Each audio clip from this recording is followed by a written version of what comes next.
Hello and welcome back to my channel.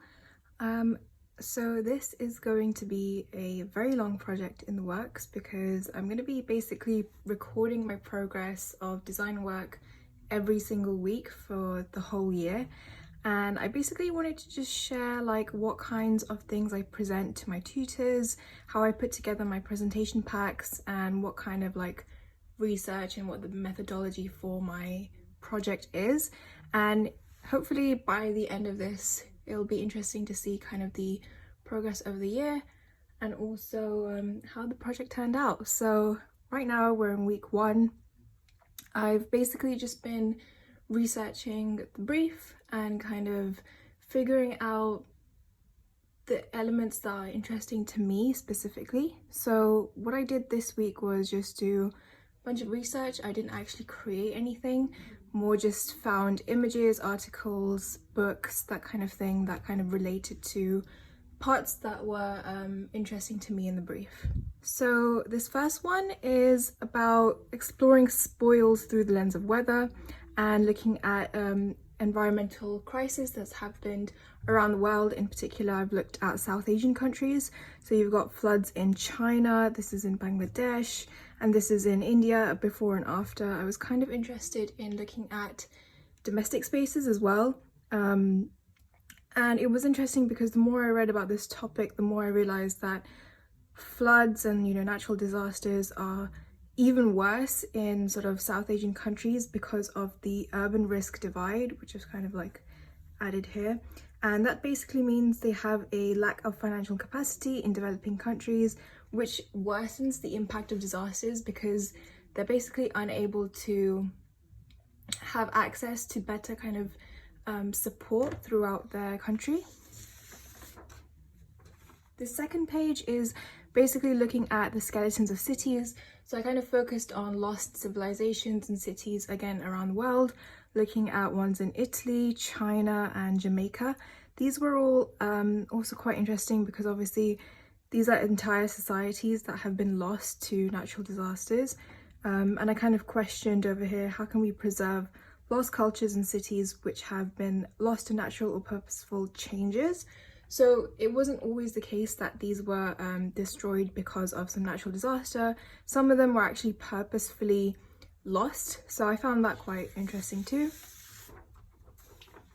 This third page looks at the Pakistan floods. So looking at something that's kind of been in the news recently, and found again some images off the internet about like homes that have been destroyed. Obviously it's a real tragic event, and I think part of this I wanted to again focus on the fact that people have lost their homes, their kind of like ancestral homes, and the everyday objects that we might think aren't really that valuable. They've kind of been lost forever, and how can we kind of preserve this culture? Because in Pakistan there's obviously different kinds of towns and cities, and each will have their own different kinds of sets of cultural values. So this is kind of like another vague general idea.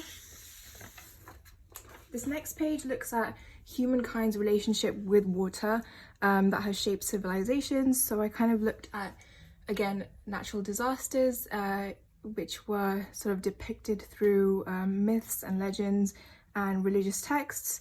And I think this was kind of more focusing in on the kind of stuff I wanted to do, focusing back on South Asian countries and how water has kind of like changed over time, or how we perceive water, I suppose, as humans.